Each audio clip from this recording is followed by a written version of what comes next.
In the aftermath of October 7th, you had Ben Shapiro and other sort of Zionist mouthpieces flooding social media, warning of all sorts of, day of rage, Islamic sleeper cells are going to rise up and so forth. Even Charlie Kirk himself was trafficking in that same sort of hysteria in the United States. People were pointing out that if you define wokeness, or as the right does, they define wokeness as the kind of rabid, out of control identity politics.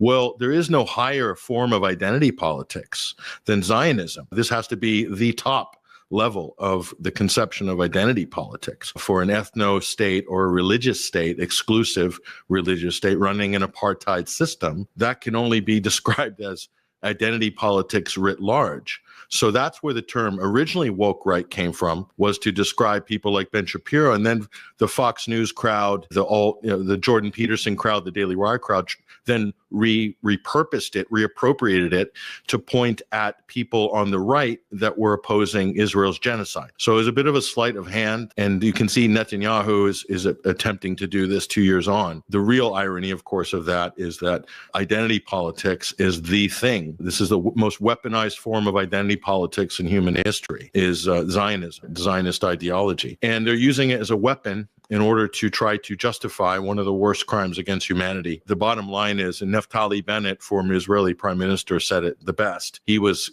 decrying the fact that they had blown 120 or 150 million trying to buy influence across social media platforms post-October 7th, and we're being outnumbered by pro-Palestinian posts 16-1. And I'll tell you, Palestine didn't spend any money to get that margin of victory in terms of hearts and minds across social media.